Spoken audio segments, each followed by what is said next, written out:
How the General's Daughter entered the national conversation as the General's Daughter, as the best hot TV series this year, shut down for its finale last week.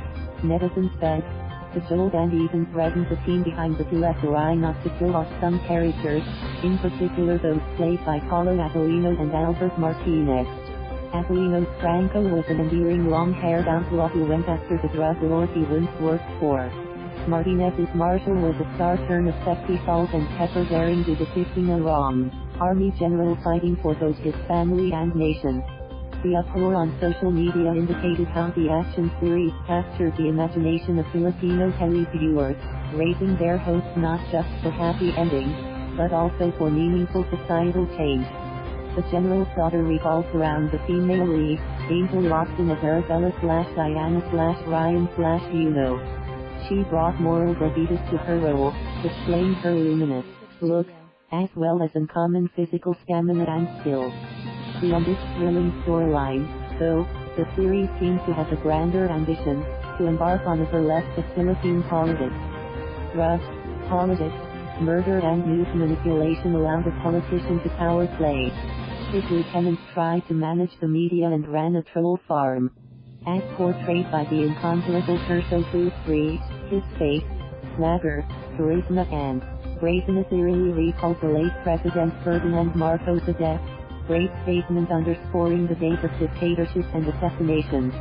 The names of main characters reiterate at this point: Martinez's Marshall Law, and the scintillating Eula Falls Corazon, played with housewife Love, a La Coriacino.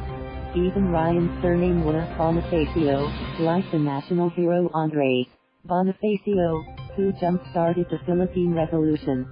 When the former mayor Antonio Sanchez, a murder convict, was reported to be leaving jail, the General's Daughter had politicians debating the death penalty. The audacity of series creators Rondel P. Lindeas and Danica May S. Domingo and their team of writers and directors did not necessarily mean immaculate originality.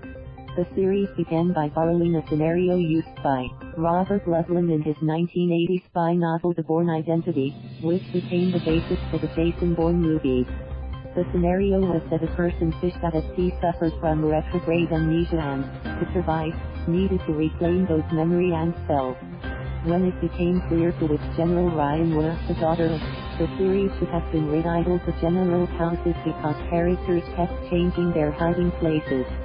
The teleserie then wavered at the Tangson formula. The protagonists made their move, failed and went into hiding. The antagonists did so, too, and this getting nowhere cycle, including the simplistic notion that one man could be responsible for all evil, rolled on uneasily. During this back and forth, however, the series managed to sneak in its critique of how politics and drugs could be entwined in a conspiracy of silence, corruption and violence. At the end, Cruz's Chivo's snarls that changed thwarting the status quo is but a fantasy. The General's Daughter became part of the national conversation as it swept the currency of public discourse into caricature.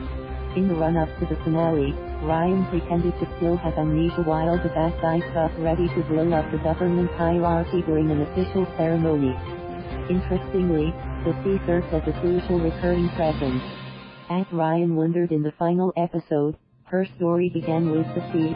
Would it end in the sea, too? Well, the series closed with Ryan and the virally beloved Franco, both clad in a semblance of bridal white, wading into the wake. As it happened, the sea, the West Philippine Sea or the South China Sea, bedeviled many Filipino televiewers today. The teleserie featured the outstanding Raisel Soriano, Janice Belen and Arjo Tate, whose nuanced portrayal of an autistic young man confirmed his place among the stars. And, of course, there was the redoubtable Nani Guamtamino, breathing complexity and compassion to a role he made his own, as usual. Thank you for watching. Please subscribe.